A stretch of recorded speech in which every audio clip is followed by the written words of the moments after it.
Thank you so much for being here today. I want to give Oklahomans an update on our COVID-19 response and how the state and the medical community are working together.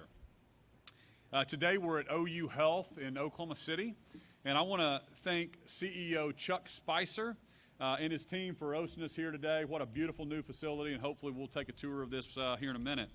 We're also joined by chief medical officers and doctors from hospitals in the Oklahoma City Metro. I want to introduce Dr. Cameron Mantor, the Chief Medical Officer for OU Health Hospital. Dr. Linda Salinas, COVID-19 Medical Branch Director of OU Health. Dr. Julie Watson, Vice President of Medical Affairs for Integris and the Chief Medical Officer of Integris Baptist. And Dr. David Chansom, Integris Medical Director of Infectious Prevention. You'll hear from all of them in just a minute.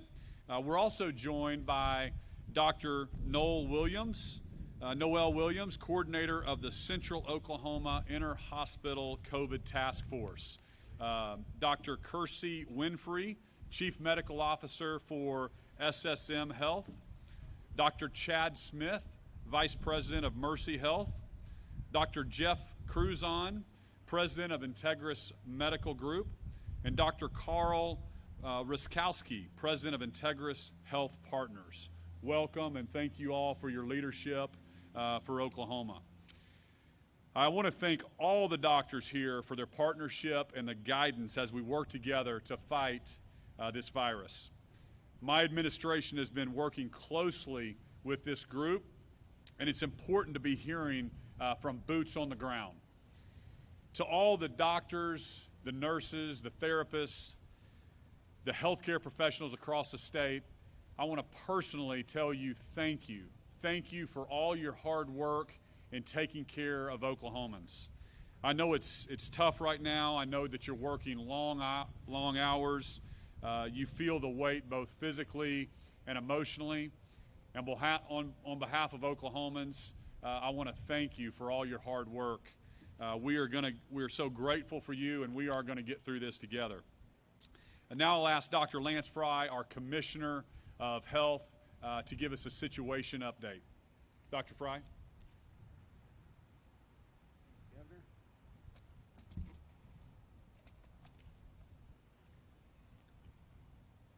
I'm happy to be here today with these physicians and hospitals that have been working with us throughout this response towards the pandemic. These men and women have been working tirelessly since the beginning of this pandemic. I'm very proud to be working with them as partners in continued treatment of COVID patients and management of our hospital capacity. We want to assure the public the state is working in partnership with hospital and medical professionals on a continued patient-focused and coordinated COVID-19 response. 8 months into this pandemic, and we know COVID-19 has been challenging for our people, our medical professionals, and our state. I wake up every morning thinking about how to keep Oklahomans safe, and this is why all of us are here today. But we have to remember, COVID-19 is a highly contagious virus that's spreading throughout our state. The trends we're seeing are concerning. We all must take this virus seriously and continue to take aggressive actions to slow the spread of transmission. It's going to take every Oklahoman working together to do the right thing to get us through this. We can each personally contribute to slowing community spread and keeping our fellow Oklahomans safe by choosing to avoid large gatherings, wearing a mask, washing our hands, and watching our distance. I wear a mask every day, and I ask every Oklahoman to wear a mask as well. We urge all Oklahomans to do their part. The holidays are coming, and we know people will want to celebrate with their friends and family. Remember, you can spread the virus to someone even though you don't have symptoms. It's a natural reaction to let our guard down when we're around our families, but as we enter the holiday season with our family, friends, and neighbors, please be careful.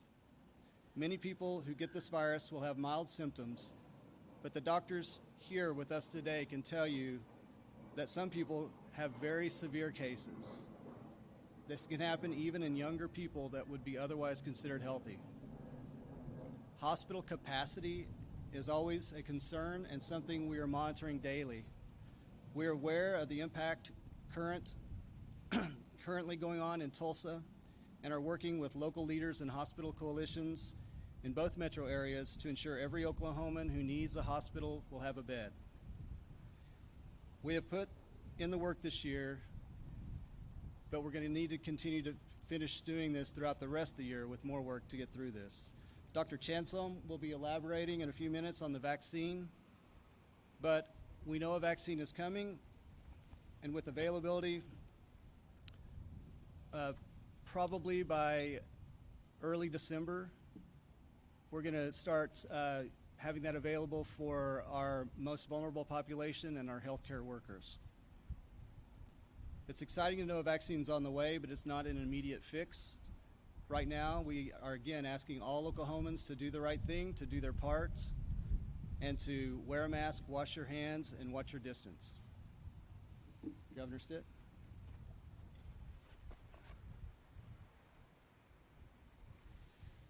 Thank you, Dr. Frye. I know you've been hearing a lot about our hospital system, and I know some of you are worried about that, but I want Oklahomans to know how strongly our medical community is working together against COVID-19. Hospitals are sharing information and strategies to make sure all Oklahomans get the care that they need regardless of which hospital they go to. I want to invite Dr. Cameron Manter, Chief Medical Officer at OU Health, to tell us more about that.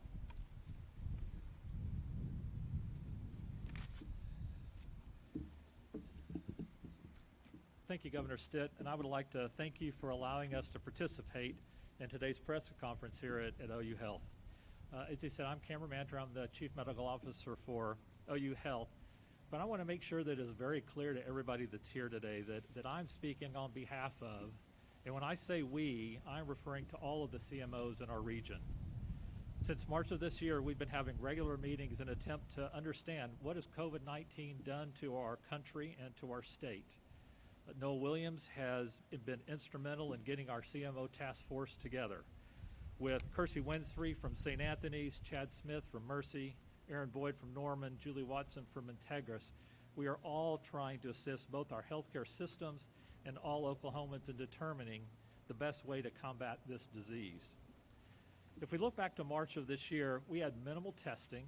We were uncertain about sources of PPE and a frightful understanding of what COVID was doing in New York City. So we shut down a lot of our elective procedures with anticipation of a surge in patients. Well, that surge didn't happen. So over the summer months, we were able to open our businesses back up and our hospitals returned to relatively normal operations. Now let's fast forward to October, November. Our region is now in Tier 3. That means on average, the hospitals have 20% of their patient beds filled with patients positive for COVID. In the summer months, we saw a fairly large increase in positives in teenagers and young adults, particularly women. These numbers have significantly decreased through October with a proportionate increase in those 60 years of age and older. Of note, this particular virus does not seem to be as severely affecting our young infants, which normally tend to have worsening outcomes with infections. The past week, our daily rolling average in Oklahoma showed 1,730 new cases compared to 1,000 just 1 month ago. This past week, our daily rolling average of deaths is 14 versus 7 1 month ago. Lastly, over the past 10 days, our number of active cases in Oklahoma has risen from 15,000 to 20,000. These are significant increases which affect both our communities as well as our healthcare systems and our healthcare workers. So you might ask, well, if our beds are 20% COVID positive patients, don't we have 75 to 80% of the remaining beds that we can use to care for other patients with this virus? But let's not forget, there are many other Oklahomans who need medical care, newly diagnosed cancers, patients with heart disease and other chronic diseases, level 1 trauma. As the state's only level 1 trauma center, we have to make sure that we're able to care for trauma patients as well as these other patients who need our care. So this is really where our collaboration has come into play. So as medical leaders that you see here for our community, we're all trying to come up with the most efficient and the most effective way that we can combat this virus. You're going to hear from Dr. Salinas and Dr. Chansom in a few minutes. We're creating new beds, such as the bed tower behind us. With the state's help, we were able to open one floor early, have the second floor open, and later this spring and early summer we'll open two more floors. Beds, however, are not enough. Staffing is becoming an issue. Nursing, respiratory therapy, physicians. Hospitals in the region are actively looking at nursing ratios together and ensuring patient transfers occur with these coordinated numbers in mind. We brought in travelers, locums physicians, and are creating care teams to help us care for more patients than we've been able to in the past. But these physical and manpower resources do have a limit. If our current rate of infection is not curbed, we will run out of beds and of staff. Not all patients can be cared for in all facilities. So we would like to develop a state distribution center who can assist us in determining the capacity and the capability of all of the hospitals in the state. This will allow us to effectively manage more patients finding the right care in the right facility. It's just as important for one of our smaller community hospitals who can care for less acutely ill patients be able to do so in order that our advanced hospitals with quaternary care, high-level ICUs, ECMO care can provide the care for our most ill Oklahomans. Should we think about restricting or stopping surgical cases as we did in the spring? Well, in doing so, we were very successful in creating a plethora of beds. However, we have since learned that this came at a cost to the health of many Oklahomans. As I've stated, we still have an obligation to care for all of those who need our medical care, whether they be COVID-related or not. We are all actively looking at plans on how we will manage elective surgical procedures should our COVID admissions continue with their upward trend. So this is normally when I get on my soapbox and I would start talking about the community, how they need to do their part. I'm going to let this to Dr. Watson in a little bit. I will simply state that the hospitals and the physicians cannot stop this pandemic. This virus is being spread in our communities, which means that it's up to you and to me and to all Oklahomans that we all need to take responsibility for stopping the spread of this disease. I would like to introduce Dr. Linda Salinas, who is the OU Health epidemiologist and an infectious disease physician.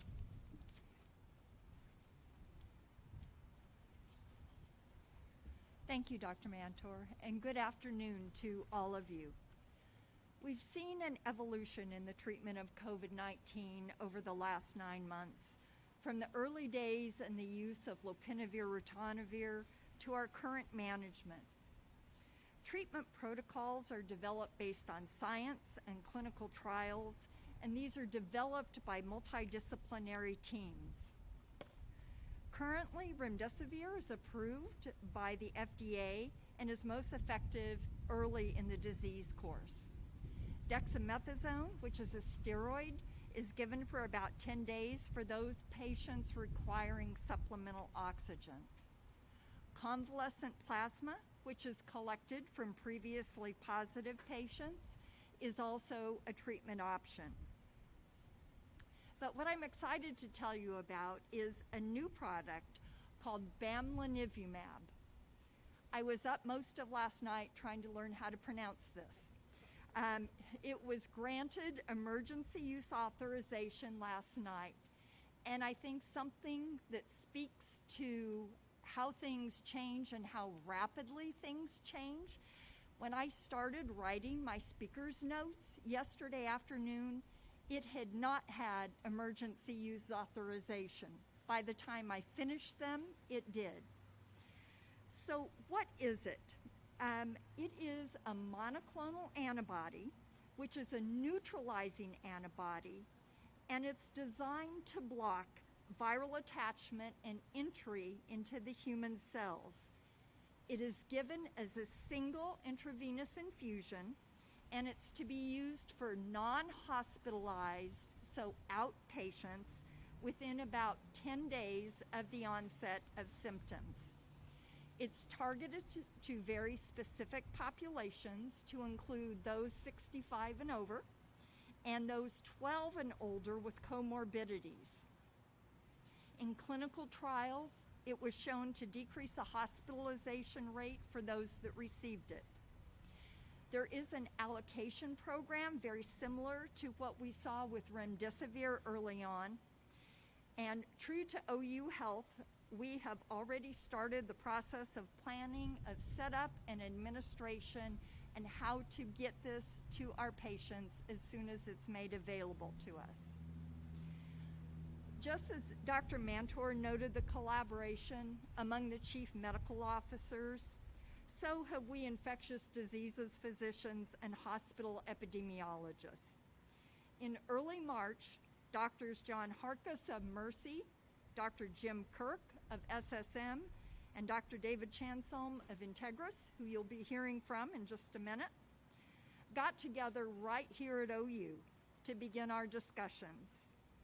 We could not have anticipated the magnitude nor the complexity of this pandemic, but we knew that this was something that none of us, even with our collective 100 years of experience, could begin to tackle alone. We had kept in constant contact to discuss things like clinical trial results, to formulate policies. We have collaborated and aligned with the goal of keeping our healthcare workers safe and providing the best care to Oklahomans. Thank you.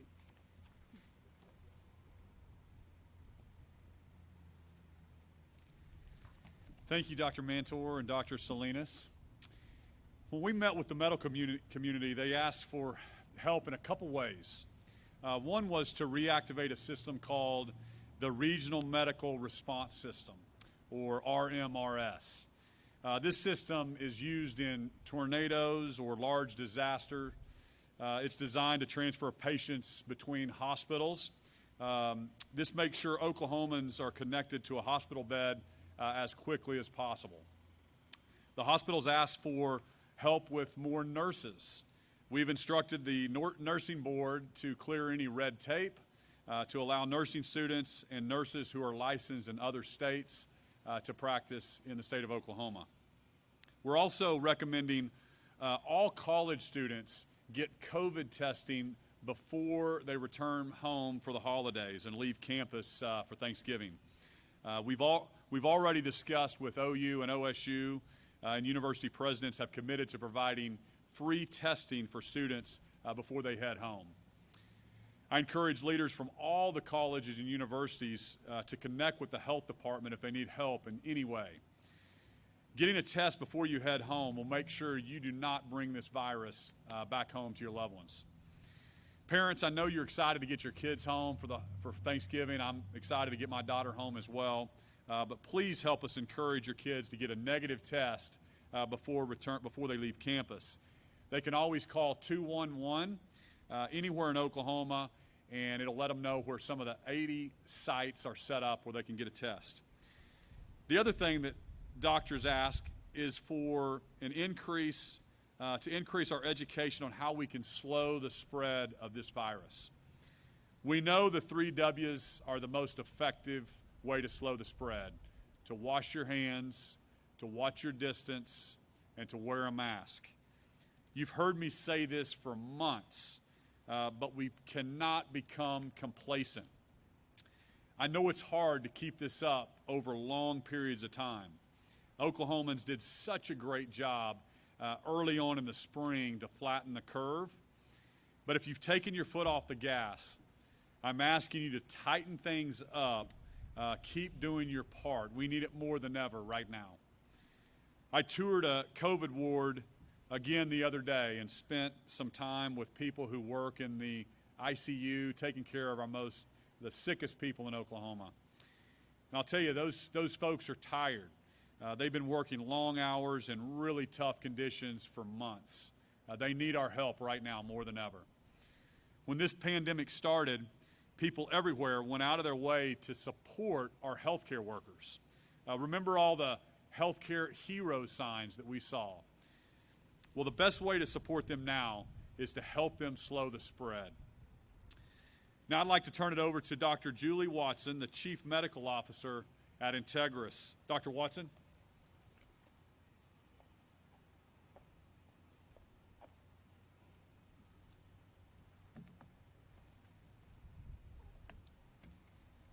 Good afternoon. I'm Dr. Julie Watson, the Chief Medical Officer for Integris Health. Thank you for joining us today, and thank you to our OU Health colleagues and Governor Stitt for hosting this important press conference. As the number of coronavirus cases continues to rise across the state, physician leaders have gathered together to make a public plea. We stand here today as a unified medical community, asking all of you watching, all of Oklahoma, to do their part to slow and end this devastating pandemic. The medical community is united today, and we are asking for your participation because the science is clear. Wearing a mask, along with other preventive measures, such as keeping a safe distance and washing your hands, has been proven to slow the spread of COVID-19 in our communities. In fact, since August 1st, cities whose residents are wearing masks saw a 21% rise in cases compared to an 88% increase in cities where residents aren't wearing masks. I grew up outside of Chakota, Oklahoma. I'm grateful to Carrie Underwood for putting our hometown on the map, but Chakota was town for our family. I was raised on a farm and could not be more grateful for my upbringing and for what it taught me about contribution. Where I grew up, contributing was just a part of life. It was expected that my sister and I work hard and that we contribute to our family's farm, to our church family, or to a neighbor who needed a hand. And that's really what I would like to talk to you about today: contribution and participation. The science is real, and the numbers are real. Wearing a mask saves lives. Many Oklahomans and Americans have wondered if this is just political maneuvering and if the science was being manipulated. I can tell you it isn't. Many Oklahomans have felt that way. We now know that 40 to 50% of us may not show signs of this illness, but can yet still spread it to those of us who will. I tell you this as a doctor who dedicated her life and career to taking care of some of the most vulnerable patients, babies in the intensive care unit.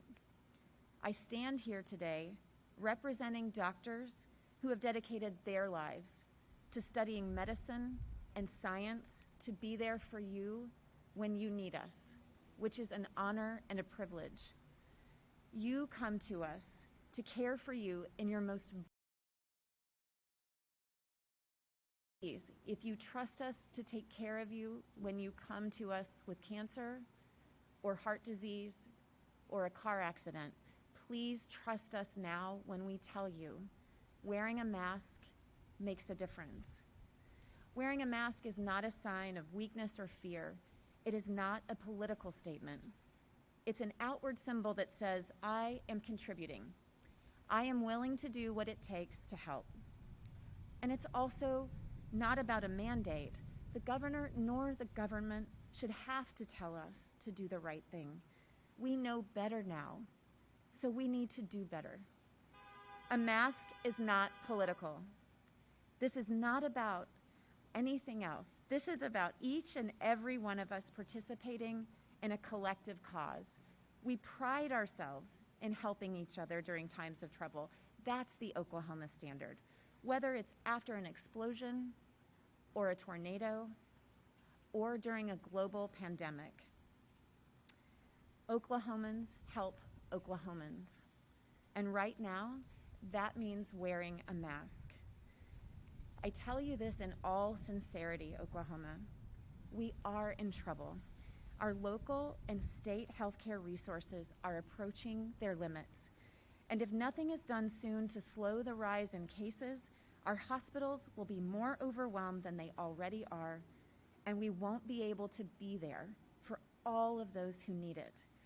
Our worst nightmare right now for any one of us physicians or healthcare workers is having to choose between a patient in a car accident and a patient with COVID, an early cancer diagnosis and COVID, surgery for a patient who needs it, and COVID.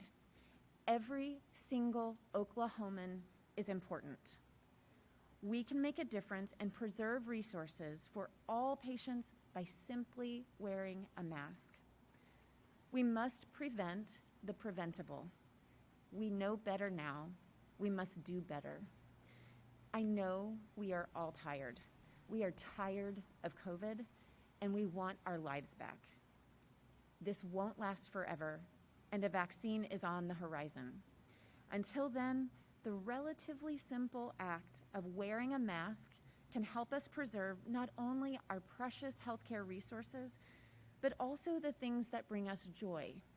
Getting together with our family, seeing friends, going to our places of worship, keeping our children in schools. Keep this in mind. Maybe the person next to you at the gas station or in the grocery store is a healthcare worker, or a teacher, or a patient who started chemotherapy. Wear your mask for them. We are all in this together. The medical community, our state agencies, the governor, college students who may be vulnerable themselves and are returning home to vulnerable family members, neighbors, church and faith families, patrons and business owners. We are all in this together, and we must all do our part. Our stark reality is that we have a moment to impact this now by making a choice. Before we have to resort to extreme measures, let's choose as citizens, as Oklahomans who care about each other, to contribute, to participate. Wear your mask for all of us. It can make all the difference.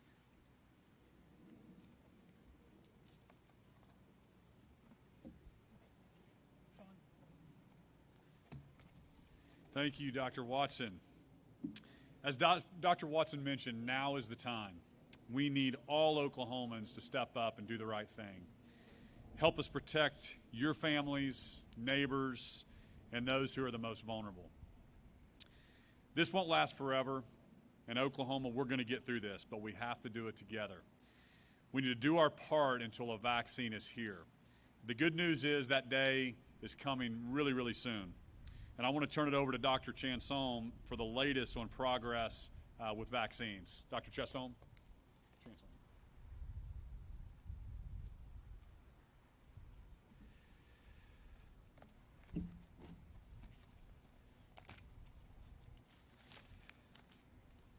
Thank you, Governor Stitt, and thank you, Dr. Mantor and Chuck and the other physicians here at OU and the OU community for having us today. It's a gorgeous facility, and as a grad of OU, it makes me very proud to see it. It's beautiful. So, I'm sure many of you have heard by now, Pfizer announced, it says yesterday here, but it's actually about 2 days ago, some very promising news on the COVID-19 vaccine they are currently working on. The most recent data from the ongoing Stage 3 clinical trial shows the company's vaccine is more effective at preventing COVID-19 than the placebo. Several other vaccines are also in late-stage testing and may be available soon. The Pfizer vaccine they called 90% effective. I haven't seen the specific data. I know as much as everybody else does. But they had over 44,000 trial participants in that. It was a very robust study, and the news has been very, very good. Of course, more data is needed before the vaccine can be approved by the FDA, but this is a definite step in the right direction. If all goes as planned, emergency use authorization for high-risk individuals could occur very soon. So what does that mean for Oklahomans? The state has a thoughtful and well-organized plan in place that they have been working on for several months to give the vaccine to Oklahomans in a cascading fashion to address immunity and protection for our highest risk and most vulnerable populations first. With a limited supply of the vaccine, at least initially, distribution will need to be coordinated between each vaccinating location and the state and local health departments, as well as the CDC. I am pleased Integris Health, as well as the other health partners here, have been working with the state and local departments to be a hub for vaccine distribution in our communities all around the state. We are expecting the first vaccine to be available within a month. We have been preparing for this for 6 months, and there are many details to work through, and certainly many more that we haven't thought of. But the state and local health departments are committed to working with community partners like Integris to get the vaccine to those most at risk first.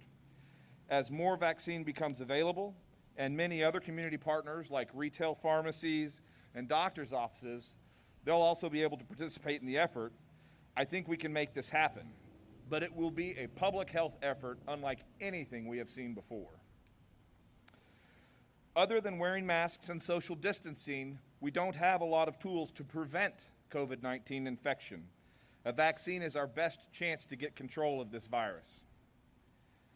As we move into the winter months, we will continue to see a growing number of flu cases. And while we don't yet have a COVID-19 vaccine available, we do have a flu vaccine. And I urge all Oklahomans to receive a flu shot.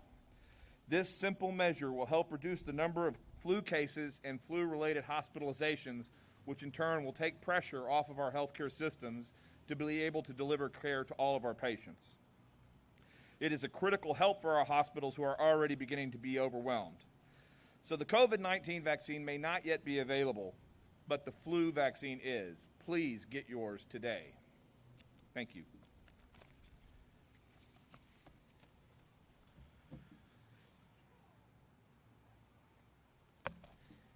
Thank you, Dr. Chansson. As you've heard today, the state is working with our medical community to fight this virus together. I want everyone to know if you or your loved ones get sick, we have the capacity to take care of them. That's true if they have COVID or anything else. We've activated the regional medical response system. We've cleared red tape to help get more nurses. We're encouraging college students to get tested before heading home. And we're reminding Oklahomans how important it is that we all do our part to protect our loved ones, especially those who are the most vulnerable. Remember, if we need more hospital space, we can always pause elective surgeries in any region. We haven't needed to do that here in Oklahoma City because of the great teamwork from our hospital association and our medical professionals. I'm ready to issue an executive order anytime Dr. Frye tells me we need more space. Our goal is to continue to work together with our medical community on the best ways to keep Oklahomans safe and healthy, and I know Oklahomans will work together with all of us as well. We'll open it up for a few questions.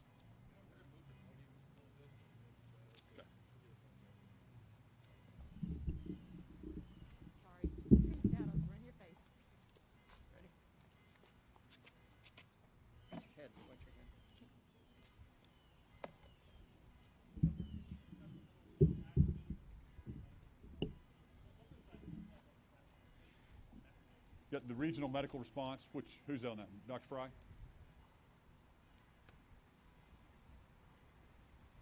So the RMRS system was brought on very early in the pandemic response. It was a part of our first surge plan. And it was basically there to kind of work as a air traffic control type of situation to help direct patient transfers. So they will be getting reports on hospitalization and availability of different beds throughout the regions. There's a system in each one of our regions, and they're going to be communicating with each other, both with the hospitals in the regions, but also between the different RMS directors. And basically, they're going to help facilitate the transfer of patients to where there are appropriate beds available.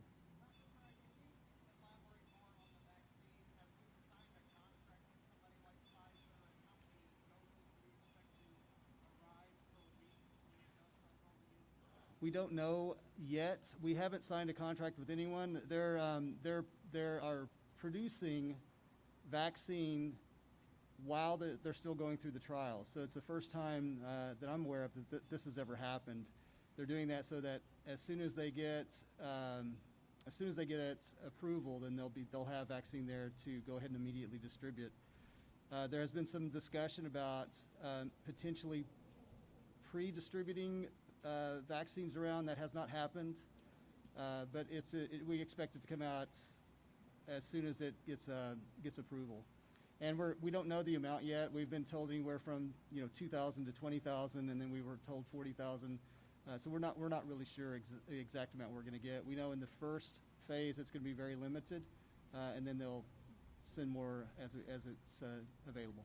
Dr. Frye, I'd like to follow up on the question from yesterday on hospitals that on their own basis have begun suspending or limiting some elective procedures. Do you know how many facilities or how many hospitals are doing this? I know we spoke generally yesterday, but can you get more specific about where you're seeing that? Yeah, I don't know how many specifically are doing that. There was a report earlier today from one of the hospitals that had initiated that, and I know that this group of physicians that you see here, the CMOs, have also started talking about using the model that's out of Chicago for how to triage different surgeries to figure out which ones are necessary during a pandemic response and which ones can wait. Is it possible other than using Dr. Chansel or someone with Integris just to ask them specifically about the Integris system and whether or not they are considering or plan on suspending elective procedures going forward? So the question was whether Integris Health specifically is looking at suspending elective procedures to some extent. So I will tell you, this is exactly what we are trying to avoid. This is our worst nightmare. When you use the word elective, it's actually something that makes every single physician's blood pressure go sky high. We don't do elective surgeries, to be honest with you. We do medically necessary, time-sensitive surgeries. So can some surgeries be delayed a week, 4 weeks, and not have much impact on the patient condition? Yes, there are a small percentage of procedures. So what we as the CMO team and then internally in all of our facilities do is look at the types of cases that are being performed, and really you hone in on the ones that are actually requiring a hospital bed after the procedure. So to cut all elective surgeries doesn't necessarily get the juice that you're trying to squeeze. So we at Integris Health look at all of our procedures, and we have actually tried to do creative things by extending our surgical week so that we spread things out, so that we can have predictable admissions and discharges. We truly do not want to be forced to choose between COVID, non-COVID. Patients who come to us with heart disease are as important as patients who come to us with COVID. But again, wearing your mask can prevent the spread of COVID. Wearing your mask can't prevent heart disease. So that's why we're really focused on asking Oklahomans to do their part by wearing their masks so that your medical professionals and our health systems aren't having to try to create space by extreme measures. Does that help? Just a concrete yes or no. Is this happening on any extent? I understand it's a very complicated process. To say elective is a very overbroad term. But Yes. is that happening on any extent right now where you're having to postpone surgeries or procedures for COVID? We are absolutely looking into that, and it is unfortunately not as simple as a switch that you flip. You have to do the right thing for patients. Yes, sir.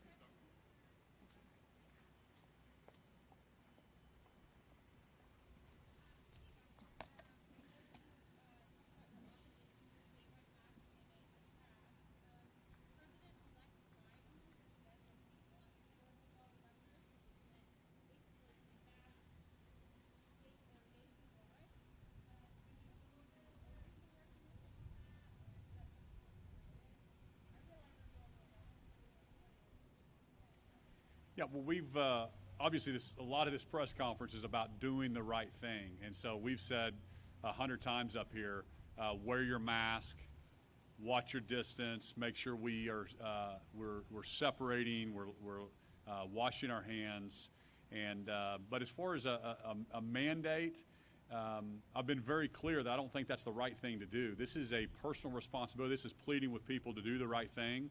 And when you look at other states that have done things different than we have in Oklahoma, Illinois, for example, you can't eat in a restaurant inside. Oklahoma's been fully reopened for the past 6 months. They have mask mandates. None of the restaurants are open for in-dining. They're limited all across the board, and yet their cases are higher per capita than Oklahomans.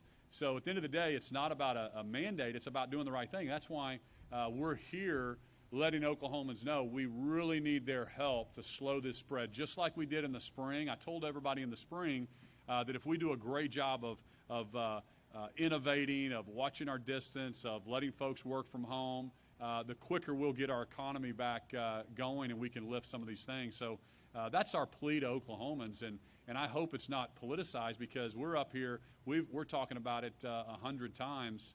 And I think Oklahomans are going to do the right thing. And so we're watching these things very closely. Our hospital community is super engaged in making sure that we have the capacity, the nurses, the hospital beds to take care of our most vulnerable. And that's what we're focused on. But we need everybody's help to continue to slow this spread.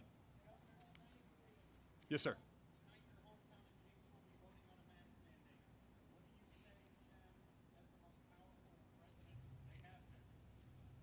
Well, I'm an Oklahoma City resident now, but I get your point. Here's the deal. We've left that up to the local communities. Again, there's counties that have one case or two cases, and I don't believe in a one-size-fits-all approach. We have to wear a mask, watch a distance, and wash our hands. And when a local community is voting on something, then I'm going to support them. We believe in local control, and so if Jinx does that, that's fantastic.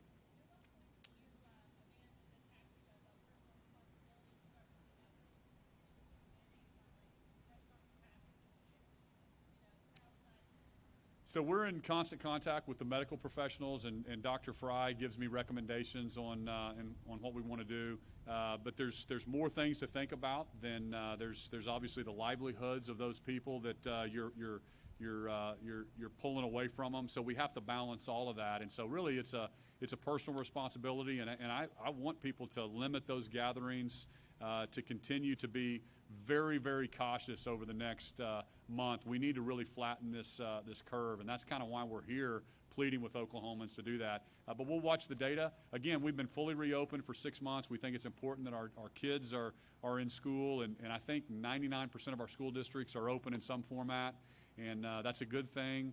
But we have to watch these numbers, and we're seeing some capacity issues, and we're watching that closely in our hospitals.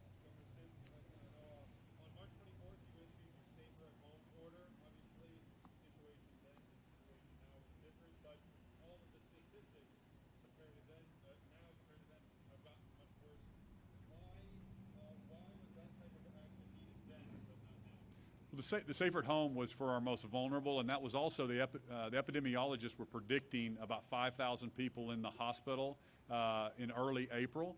And like we said, when we pulled the lever to limit elective surgeries early on, I think Dr. Chanson mentioned that, we had 600 health professionals laid off in Tulsa. We had 1,000 health professionals laid off in Oklahoma City.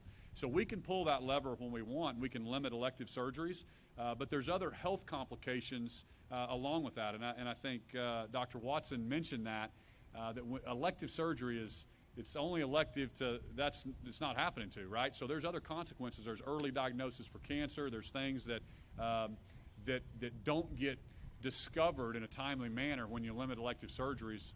And so we want to be very, very cautious with those extreme measures. And but we're looking at it, and really that's why we're here in front of Oklahomans right now as a joint effort with the medical community, letting folks know. I think we've kind of taken our foot off the gas a little bit, and I'm encouraging Oklahomans to really take this seriously at this point. I need their help to really slow the spread. We've been, again, fully reopened with no restrictions. We need to dial that back a little bit in personal responsibility to really help us slow this spread. And that's my plea to Oklahomans. from the panhandle of Oklahoma to southeast Oklahoma, southwest Oklahoma, the metros, Tulsa and Oklahoma City. And we can do it. We can do it together. The vaccination is, we're getting some traction there. Pfizer said it's 90% effective. And so we're excited about some of those things coming in. We got a great plan to get that out to Oklahomans. And I believe Oklahomans are going to do the right thing.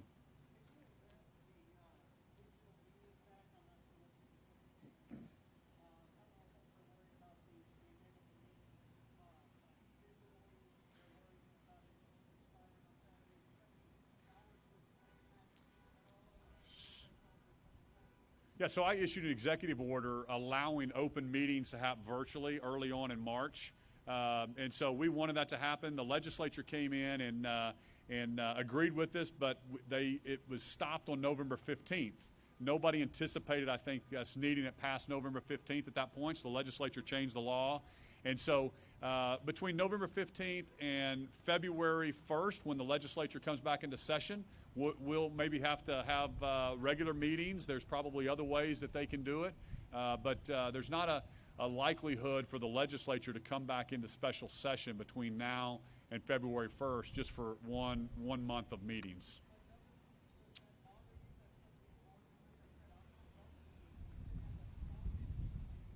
It doesn't bother me, no.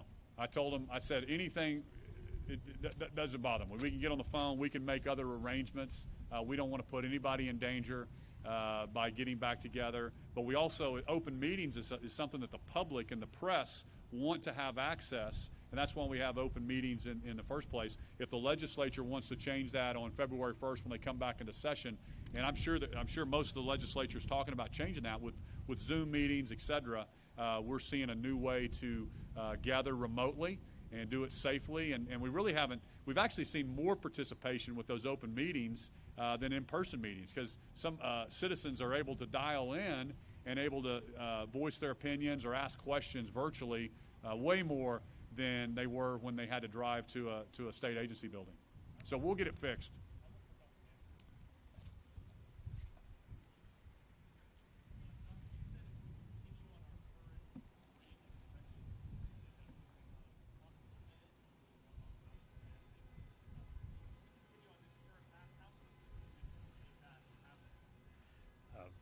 That's a great question. The crystal ball is fairly dark right now. What I can tell you is that all of the hospitals in our community, we're managing this on an hour-to-hour basis. Patients get admitted and discharged routinely. There are times at which OU is on divert. There are times at which Integris is on divert. We all have moments in time when we can't accept another patient, but 2 hours later that story might be completely different. And so there's no way to predict a time or a day or a number at which we will say there will not be a bed for someone. I think we all realize the curve is not going in the right direction, and it is substantially increasing. And that to us is very scary, that at some point we may get to that. We're not there. We're continuing to manage it on an hour-to-hour basis.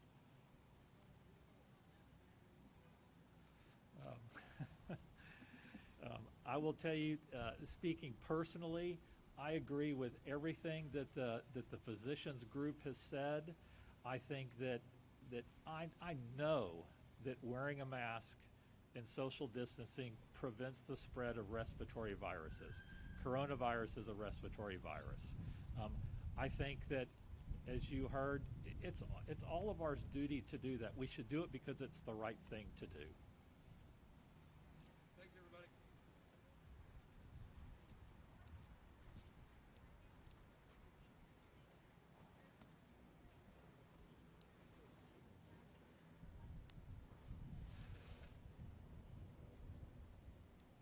Thank you. I didn't hear your whole question, but it's something about money running out from the CARES Act on testing, related to testing. Yeah. So we're working with the insurance companies and obviously the Trump administration. I know our federal delegation was working on another coronavirus relief package, and so yes, the third package ends on December 31st. We all knew that. Congress knows that. Insurance companies are working to see what the testing looks like on January 1st. We should have enough funds to get us through December 31st. That was kind of our plan. And then we'll see what happens next year. And the legislature may have to appropriate money for that. And those are all things that we'll work with the legislature to do. Thank you.